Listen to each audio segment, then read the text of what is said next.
श्री कृष्ण चैतन्य प्रभु नित्यानंद श्री अद्वैत गदाधर शिवासदि गौर भक्त वृंद। हरे कृष्ण कृष्ण कृष्ण हरे हरे, हरे राम राम राम हरे हरे। हरे कृष्ण। কালকে আমরা আলোচনা করেছিলাম রামায়ণ সম্বন্ধে, ভগবান শ্রী রামচন্দ্রের লীলা বিষয়ে।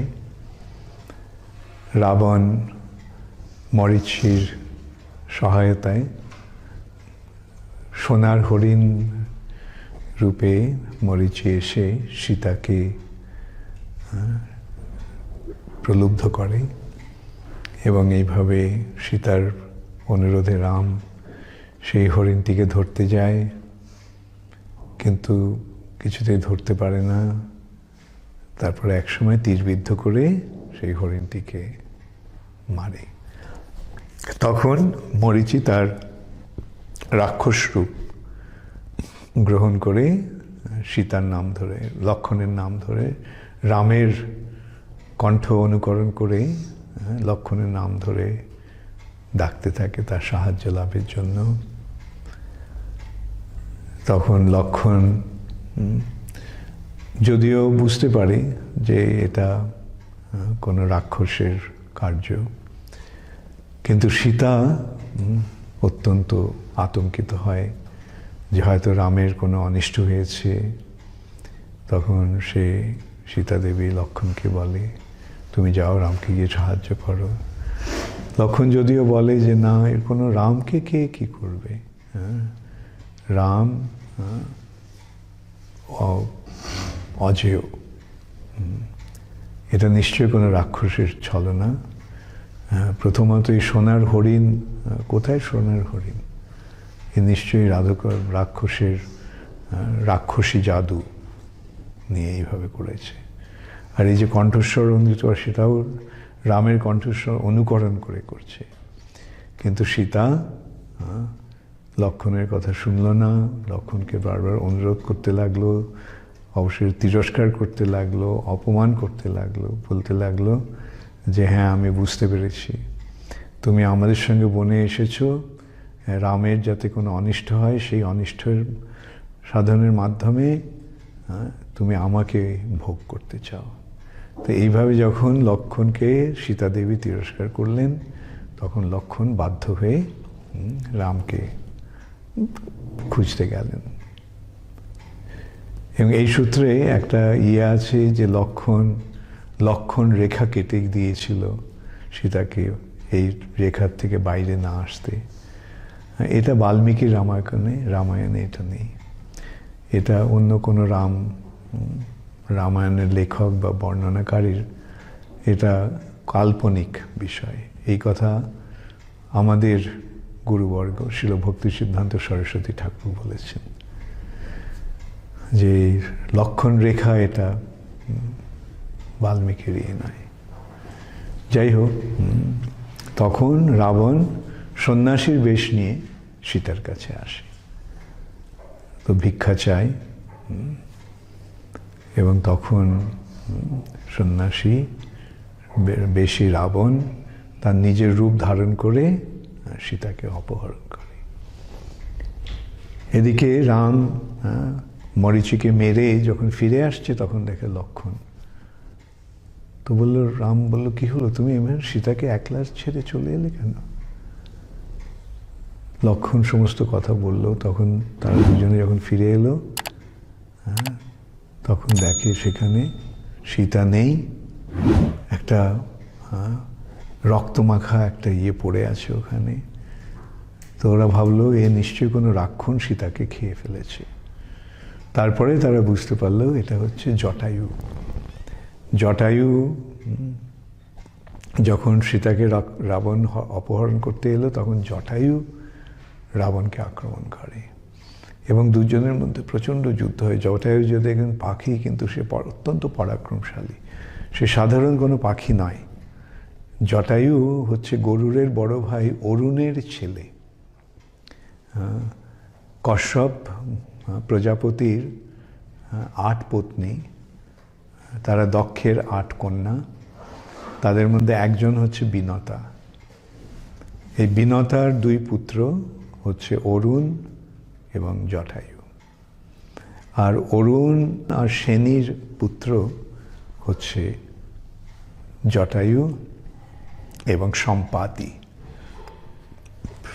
সেই জটায়ু অত্যন্ত পরাক্রমশালী, জটায়ু কোনো সাধারণ পাখি নয়। আর তার উপরে জটায়ু ছিল দশরথের বন্ধু, তাই জন্য সে প্রাণ দিয়ে সীতাকে রক্ষা করার চেষ্টা করলো, কিন্তু অবশেষে রাবণ জটায়ুর পাখা দুটো কেটে ফেলল। জটায়ু মাটিতে পড়ে গেল।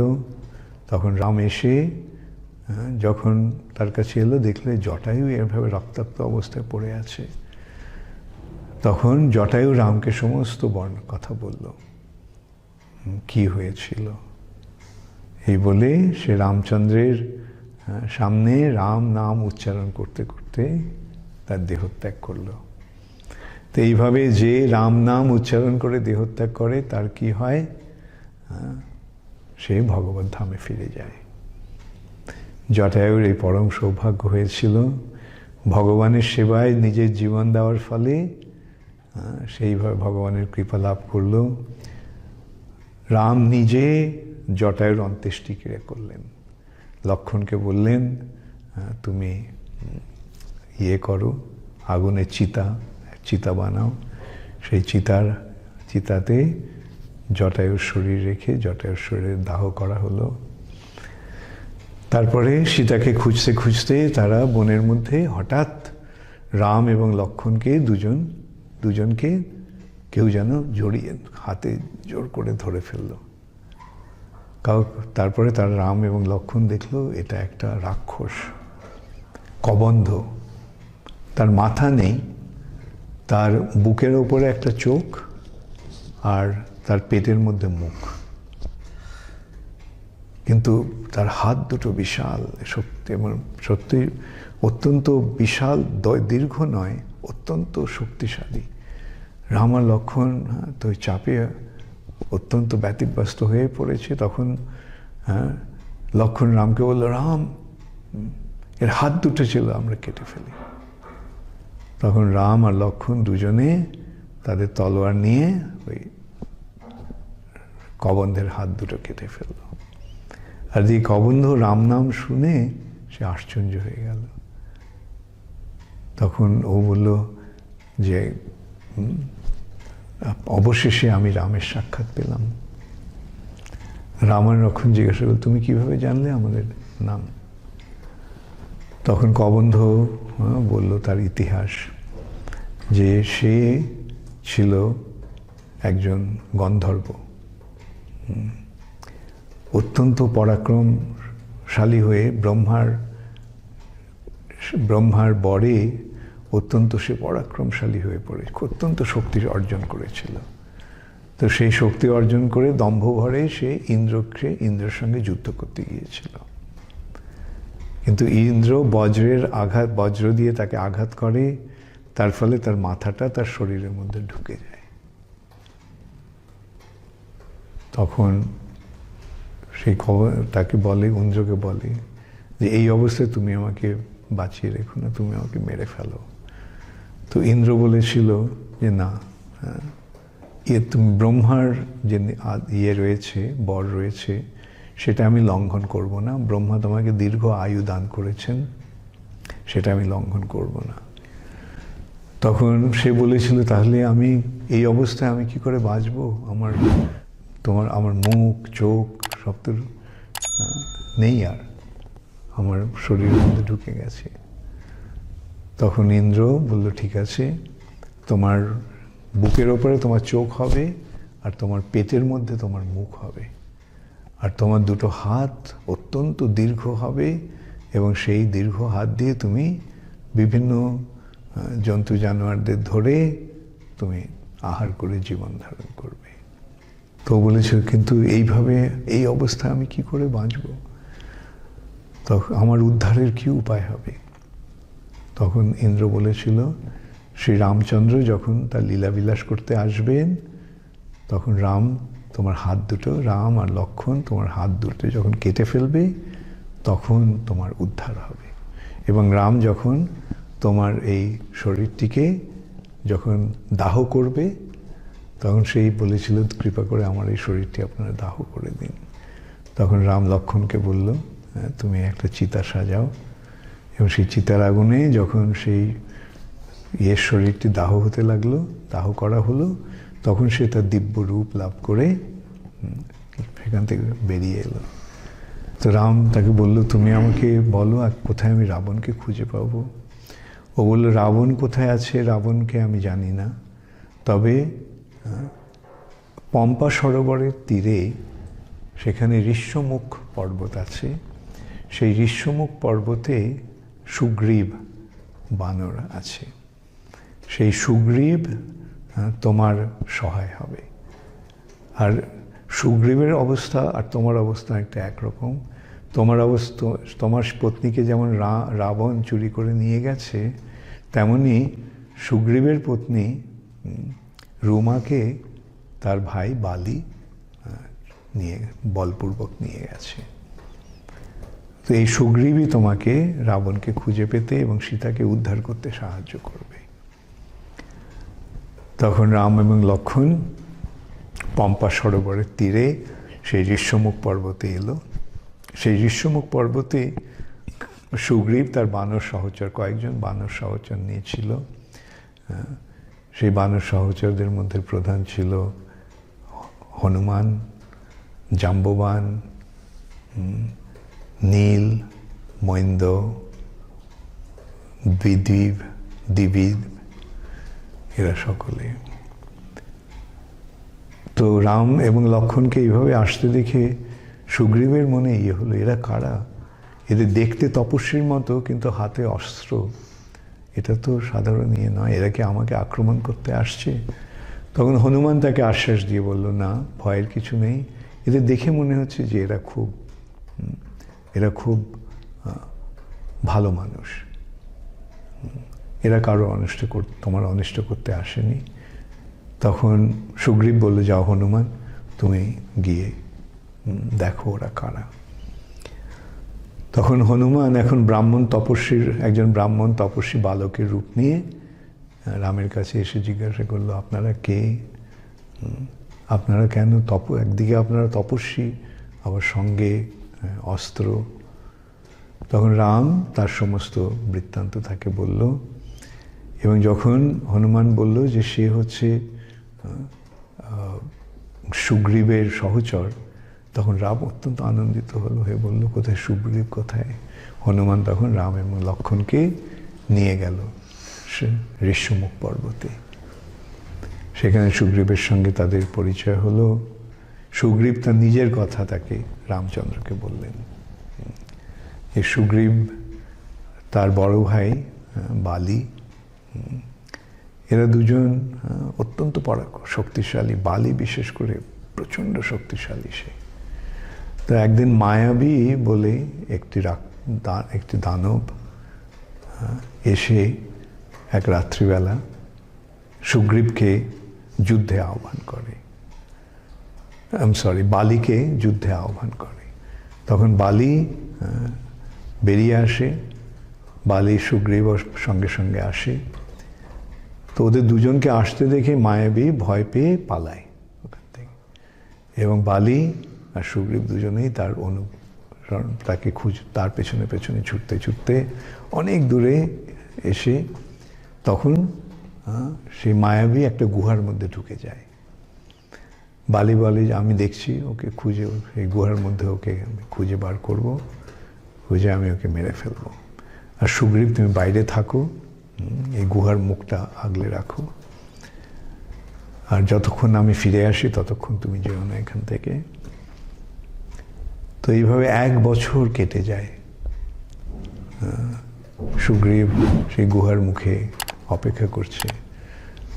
অবশেষে 1 বছর পরেই হঠাৎ সে রাক্ষসদের শব্দ শুনতে পায়, রাক্ষসদের চিৎকার। আর বালির কণ্ঠস্বর সে শুনতে পায় না, এবং তারপরে দেখে যে সেই গুহা থেকে রক্ত বেরিয়ে আসছে। তখন সুগ্রীব ভাবলো হয়তো বালি মারা গেছে। তখন সে একটা পাথর দিয়ে সেই গুহার মুখটা বন্ধ করে সে ফিরে আসে। তখন মন্ত্রীরা সকলে সুগ্রীবকে বাদরদের রাজা রূপে অভিষিক্ত করে। এদিকে বালি সেই মায়াবীকে মেরে যখন ফিরে আসে, যখন বেরোতে যায় দেখে গুহার মুখটা পাথরে চাপা হয়ে আছে। সে এত শক্তিশালী ছিল যে সেই পাথরটাকে সরিয়ে সে বেরিয়ে আসে। এসে যখন সে তার কিষ্কিন্ধায় ফিরে আসে তখন দেখে যে সুগ্রীব রাজ সিংহাসনে বসে আছে। বালি অত্যন্ত ক্রুদ্ধ হয়, ভাবা ও তুমি এইভাবে আমাকে মারার চক্রান্ত করে এসে তুমি এখন রাজা সেজে বসেছ। সুগ্রীব অনেক বোঝাবার চেষ্টা করলো, কি হয়েছিল সমস্ত বর্ণনা করলো। 1 বছর পরেও যখন তুমি বেরোলে না এবং রাক্ষসদের চিৎকার শুনলাম এবং যখন তোমার কণ্ঠস্বর শুনতে পেলাম না, আর যখন সারা গুহা থেকে রক্ত বেরোতে লাগলো, আমি ভাবলাম তুমি হয়তো মারা গেছো। তাই পাথরটা চাপা দিয়েছিলাম যাতে সেই রাক্ষসটার বেরিয়ে আসতে না পারে। আমার এই রাজ্যভোগের কোনো ইচ্ছা ছিল না। কিন্তু বালি তার কথা শুনল না, বরং তাকে প্রচণ্ডভাবে মারতে লাগলো এবং সেখান থেকে তাকে এক বস্ত্রে বিদায় করে দিল। সুগ্রীবের সঙ্গে আর সুগ্রীব ওখান থেকে পালিয়ে এসে ঋষ্যমুখ পর্বতকে আশ্রয় করে এবং ঋষ্যমুখ পর্বত সম্বন্ধেও সে বলে যে বালি এত শক্তিশালী ছিল যে একসময় দুন্দুবি বলে এক অসুর সে বালিকে আক্রমণ করতে আসে, যুদ্ধে আহ্বান করে। বালি সেই দুন্দুবি অত্যন্ত পরাক্রমশালী ছিল, শক্তিশালী ছিল। সেই দুন্দুবিকে বালি যুদ্ধে পরাস্ত করে তাকে মেরে ফেলে। এমনভাবে তাকে করে যে তার শরীরটা একটা মাংসপিণ্ডের মতো পরিণত হয় এবং সেটা সে ছুঁড়ে ফেলে এবং সেই শরীরটা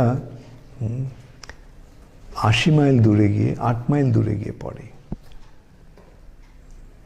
এবং যখন সেই শরীরটা ছুঁড়ে ফেলে তখন সেই শরীরের রক্ত ওই ঋষ্যমুখ পর্বতে মাতঙ্গ ঋষির আশ্রমে যজ্ঞের ইয়েতে পড়ে।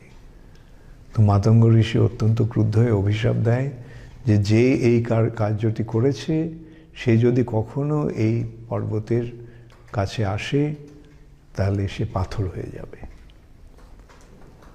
তো সে কথা জানতে পেরে বালি সেই ঋষ্যমুখ পর্বতে আর আসতো না। তো সেই জন্য বালির ভয়ে সুগ্রীব সেই জায়গাটাকে আশ্রয় করেছিল। তখন রাম তাকে আশ্বাস দিল, ঠিক আছে, আমি তোমার পত্নীকে উদ্ধার করব আর বালিকে হত্যা করব। তুমি যাও, বালিকে যুদ্ধে আহ্বান করো এবং তখন আমি তীরবিদ্ধ করে বালিকে হত্যা করব।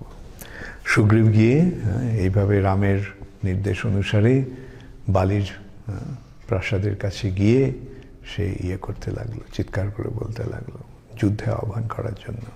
যুদ্ধ আহ্বান করে বালি বেরিয়ে এসে সুগ্রীবকে দেখে দুজনে প্রচণ্ড যুদ্ধ হলো। অবশেষে সেই যুদ্ধে বালি এমনভাবে সুগ্রীবকে মারল যে প্রাণ ভয়ে না, অবশেষে সেখান থেকে সুগ্রীব পালিয়ে গেল। রামচন্দ্রের সঙ্গে যখন তার মেয়ে সাক্ষাৎ হলো তখন সুগ্রীব আক্ষেপ করতে লাগলো, অভিযোগ করতে লাগলো যে তুমি আমাকে আশ্বাস দিয়েছিলে যে তুমি বালিকে মারবে এবং সেই আশ্বাস পেয়ে আমি বালির সঙ্গে যুদ্ধ করতে গিয়েছিলাম, কিন্তু তুমি ওই সময় করলে না, বালিকে বাণবিদ্ধ করবে বলে যে প্রতিশ্রুতি দিয়েছিলে তুমি তো আমার প্রতিশ্রুতি রক্ষা করলে না।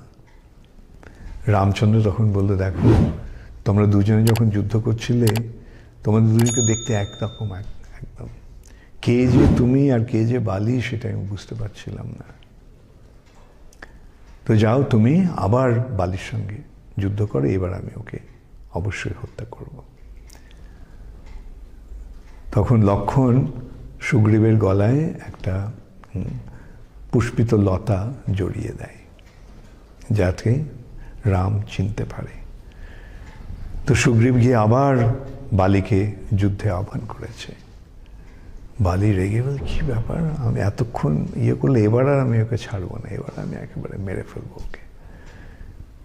কিন্তু বালির পত্নী তারা বলল, দেখো এটা একটা অত্যন্ত অমঙ্গল সূচক পরিস্থিতি বলে আমার মনে হচ্ছে, যে সুগ্রীব কখনো তোমাকে এই যুদ্ধে আহ্বান করতে চায়নি, কেন তোমার ভয়ে ও এত ভীত যে তোমার থেকে সবসময় পালিয়ে পালিয়ে রয়েছে। কোন সাহসী সুগ্রীব এইভাবে তোমার সঙ্গে যুদ্ধ করতে এলো? আর যুদ্ধে পরাস্ত হওয়ার পরেও আবার দ্বিতীয়বার সে যুদ্ধে এসে তোমাকে আহ্বান করছে, এর নিশ্চয়ই কোনো তার দুরভিসন্ধি আছে। আমার পুত্র অঙ্গদ বলেছে আমাকে যে এরকম দুজন রাজপুত্র, দশরথের দুই পুত্র রাম এবং লক্ষ্মণ এসে সুগ্রীবের সঙ্গে বন্ধুত্ব স্থাপন করেছে। তো এরা নিশ্চয়ই এই রাম লক্ষ্মণের সহায়তায় সুগ্রীব তোমাকে এইভাবে আহ্বান করছে যুদ্ধে। কিন্তু বালি এতই নির্ভীক ছিল যে ও কোনো রকম কর্ণপাত না করে ও বলল যে যদি রাম এবং লক্ষ্মণ যদি এসে থাকে, এরা দুজন ন্যায়পরায়ণ ব্যক্তি, রাজপুরুষ, এরা কখনো অন্যায়ভাবে কাউকে মারবে না। রামের সঙ্গে তো আমার কোনো শত্রুতা নেই, সুতরাং রাম আমাকে মারবে না। তো বালি বেরিয়ে এসে আবার যুদ্ধ শুরু করলো সুগ্রীবের সঙ্গে। তখন রাম একটা ঝোপের আড়ালে দাঁড়িয়ে সেই বাণ নিক্ষেপ করে বালিকে আহত করল, আঘাত করল। বালির কাছে একটা কবচ ছিল, ইন্দ্র বালিকে একটা কবচ দিয়েছিল। বালি হচ্ছে ইন্দ্রের পুত্র। রামলীলায় বালি ইন্দ্রের পুত্র, আর কৃষ্ণলীলায় অর্জুন ইন্দ্রের পুত্র। রামলীলায় সুগ্রীব সূর্যের পুত্র, আর কৃষ্ণলীলায় কর্ণ সূর্যের পুত্র। তো তাদের রোলটা চেঞ্জ হচ্ছে এইভাবে। তো সূর্য তাকে একটা কবচ দিয়েছিল, যে কবচটা দিয়েছিল যে যতক্ষণ সে কবচটা পড়ে থাকবে ততক্ষণ তোর মৃত্যু হবে না। তো বালি তখন, রাম যখন সামনে এলো, বালি তখন তাকে তিরস্কার করতে লাগলো যে তুমি এইভাবে অন্যায়ভাবে আমাকে হত্যা করতে এলে, তোমার সঙ্গে তো আমার কোনো শত্রুতা ছিল না, তুমি কেন এইভাবে আমাকে হত্যা করতে এলে? এই অন্যায়, এটা অধর্মের আচরণ হয়েছে, তো এর ফলে তোমার পাপ হবে। তখন রাম তাকে যুক্তি দিল যে আমি ইক্ষ্বাকুর বংশধর, আমার কাজ হচ্ছে পৃথিবীতে ন্যায় স্থাপন করা এবং অন্যায়ের দণ্ডদান করা। তুমি তোমার ভাইয়ের পত্নীকে অপহরণ করেছ, সেই কারণে আমি তোমাকে দণ্ডদান করেছি। ক্ষত্রিয়ের কাজ হচ্ছে মৃগয়ায় পশু হত্যা করা। ক্ষত্রিয় যখন পশু হত্যা করে তাতে কোনো পাপ হয় না। তুমি যেহেতু বানর, তাই তোমাকে হত্যা করার ফলে আমার কোনো পাপের স্পর্শ নেই। এইভাবে রাম যুক্তি দেন। তখন বালি সেটা বুঝতে পারল এবং বালি তখন রামের চরণে আত্মনিবেদন করল। সুগ্রীবকে তার যে কবচটা ছিল সেই কবচটা সুগ্রীবকে দান করলো। সুগ্রীবকে অনুরোধ করলো যে সে যেন তার পুত্র অঙ্গদকে তার বন্ধুরূপে দর্শন করেন, এবং রামচন্দ্রকেও অনুরোধ করলেন অঙ্গদকে তিনি যেন রক্ষা করেন। এবং তিনি বালি অঙ্গদকেও বলল, তুমি সুগ্রীবের অনুচর হয়ে থেকো, সবসময় সুগ্রীবের আদেশ পালন করো। এই বলে বালি দেহত্যাগ করল। তখন সুগ্রীব বানরদের রাজা হলো, এবং সে বানরদের রাজা হয়ে সে বিভিন্ন বানরদেরকে বিভিন্ন দিকে পাঠালো সীতাকে খোঁজবার জন্য। দক্ষিণ দিকে পাঠালো অঙ্গদকে। অঙ্গদের নেতৃত্বে জাম্ববান, হনুমান, মৈন্দ, দ্বিবিদ এবং অন্য সমস্ত বানরের। রাম বুঝতে পেরেছিল হনুমানই তার উদ্দেশ্য সাধন করতে পারবে। তাই রাম হনুমানকে তার হাতের আংটিটা দিয়েছিল, দিয়ে অঙ্গুরীয় দিয়ে বলেছিল যে তুমি যদি সীতাকে খুঁজে পাও তখন সীতাকে অঙ্গুরীয়টা দেখিও, এই আংটিটা দেখিও, সীতা এটা চিনতে পারবে এবং তখন এইভাবে তুমি সীতাকে আশ্বাস দিয়ে সীতার খোঁজ নিয়ে এসো। তখন আচ্ছা, এর আগেও একটা হয়েছিল, যখন রাম এবং লক্ষ্মণ সুগ্রীবের সঙ্গে সাক্ষাৎ করলো, তখন সুগ্রীব এবং তাদের সীতা অপহরণের কথা সব বলল। তখন সুগ্রীব বলল, হ্যাঁ, ওই বানরেরা বলল যে হ্যাঁ, আমরা একসময় দেখলাম যে আকাশপথে একজন নারীকে এক রাক্ষস নিয়ে যাচ্ছে এবং সেই নারীটি তার রত্নভূষণ, অঙ্গর রত্নগুলি, গয়না অলঙ্কারগুলি ছুঁড়ে দেয়, সেগুলো আমরা পেয়েছি, এইটা কি? এবং রাম সেটা চিনতে পারলো। লক্ষ্মণকেও জিজ্ঞাসা করলো, লক্ষ্মণ শুধু তার পায়ের নুপুরটা চিনতে পেরেছিল, বললো হ্যাঁ, এটা সীতারই। এইভাবে তারা বুঝতে পেরেছিল যে এই দিক দিয়েই লক্ষ্মণ সীতাকে অপহরণ করে নিয়ে গেছে। যাই হোক, তারা দক্ষিণ দিকে গেল। অঙ্গদের নেতৃত্বে হনুমান, জাম্ববান,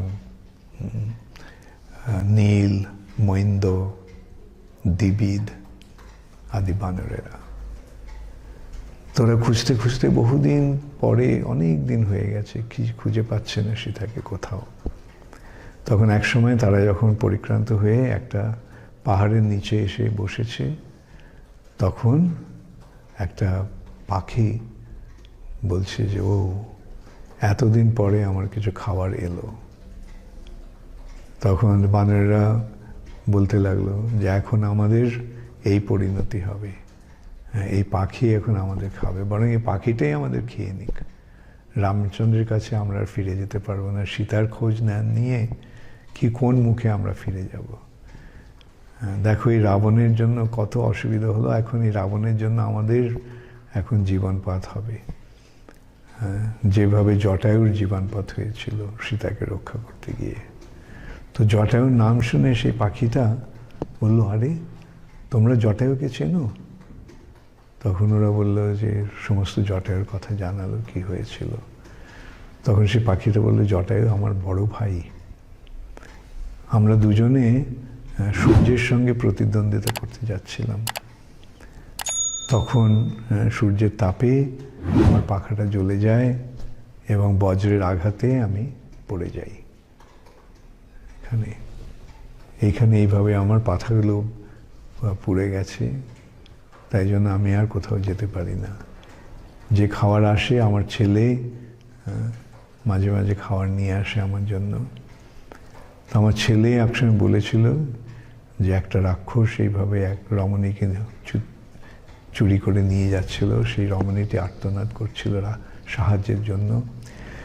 তখন যখন আমি ওকে, সেই রাক্ষসকে বাধা দিতে গিয়েছিলাম, তখন সেই রাক্ষস রাবণ বলেছিল, তুমি আমার পথ ছেড়ে দাও, আমাকে যেতে দাও, তুমি আমার পথ রোধ করতে এসো না। তখন সে পথ ছেড়ে দেয়। তখন অন্যান্য সমস্ত ঋষিরা বলেছিল, আরে এ হচ্ছে রাবণ, তুমি ভাগ্যক্রমে বেঁচে গেলেও তোমাকে হত্যা করেনি। তো সেই সময় এইভাবে সম্পাতি রাবণের কথা বলল। তো সে জিজ্ঞাসা করলো, রাবণ কোথায়? তখন সম্পাতি বলল, দেখো, আমি আমার ইয়েটা যখন পুড়ে আমি যখন পড়ে যাই, তখন একজন ঋষি এখানে আমাকে দেখে আমাকে সাহায্য করতে এসেছিল। আমি তো এই ঋষিকে বলেছিলাম, দয়া করে আপনি আমার পাখা দুটো আবার ইয়ে করে দিন, জুড়ে দিন। ঋষি বলেছিল, না, আমার সেই ক্ষমতা নেই, তবে তুমি যখন রামচন্দ্রকে যখন সাহায্য করবে তখন তোমার এই পাখাগুলো গজিয়ে যাবে। এই যখন সেটা বলল তখন স্যার পাখাগুলো গজিয়ে গেল। তখন হ্যাঁ, সেই সম্পাতি বলল যে এই 100 যোজন দূরে, মানে 800 মাইল দূরে লঙ্কায় রাবণের রাজধানী, সেখানে সীতাকে রাবণ চুরি করে নিয়ে রেখেছে। এখন 100 মাইল দূরে এইভাবে সম্পাতির কাছ থেকে তারা সেই খবর পেল। খবর পেয়ে তারা 100 মাইল দূরে কিভাবে এই সমুদ্র লঙ্ঘন করে যাবে সেই চিন্তা করে তারা সমুদ্রের উপকূলে এসে উপস্থিত হলো। ও সে সকলে চিন্তা করছে কিভাবে যাবে। তখন কেউ বলল, অঙ্গদ বলল, আমি 100 যোজন লাফ দিতে পারি, কিন্তু আমি জানি না আমি ফিরে আসতে পারবো কিনা আবার 100 যোজন লাফ দিয়ে। অন্যান্য সকলেই বলল, আমি 30 যোজন যেতে পারি, 40 যোজন যেতে পারি। কেউ বললো আমি 80 যোজন লাফ দিতে পারি। তখন জাম্ববান ইয়েকে বলল, অঙ্গদকে, তুমি 100 যোজনকে তুমি 1000 যোজন লাফ দিতে পারো, কিন্তু তুমি এই দলের নেতা রূপে তোমার এই কাজ করা উচিত নয়। তবে এই কাজটি করতে পারবে হনুমান। হনুমান তার নিজের শক্তির কথা জানে না, তার যে কি অসীম শক্তি সেটা হনুমান জানে না। এবং এইভাবে জাম্ববান সমস্ত কথা বলল যে হনুমান বিভিন্ন দেবতাদের দ্বারা আশীর্বাদে পুষ্ট হয়ে অত্যন্ত পরাক্রমশালী হয়ে ছোটবেলায় সে দুরন্তপনা করত। এবং ঋষিদের আশ্রমে ঋষিরা উত্ত্যক্ত হতো তার দুরন্তপনায়। তখন ঋষিরা তাকে অভিশাপ দিয়েছিল যে হনুমান তার শক্তির কথা ভুলে যাবে। যতক্ষণ না কেউ তাকে তার শক্তির কথা মনে করিয়ে দেবে এবং সে যখন শ্রী রামচন্দ্রের সেবায় যুক্ত হবে তখন সে তার পূর্ণ শক্তি ফিরে পাবে। এই হনুমান কেবল এই দুরূহ কার্য সম্পাদন করতে পারে। আজকে আমি এখানে শেষ করছি। এখন এই ক্লাসগুলি আমরা আধ ঘন্টা ধরে দিচ্ছি। কালকে আবার এখান থেকে আমরা রামলীলা, রামচন্দ্রের কাহিনী আলোচনা করব আবার। হরে কৃষ্ণ, গৌর প্রেমানন্দে, হরি হরি বল। নমো বিষ্ণুপদায় কৃষ্ণপৃষ্ঠায় ভূতলে শ্রীমতে ভক্তিবেদান্ত স্বামী নীতি নামিনে। নমস্তে সরস্বতী দেবে গৌরবাণী প্রচারিণে, निर्विशेष शून्यवादी पाश्चात्यादेशधारिणे।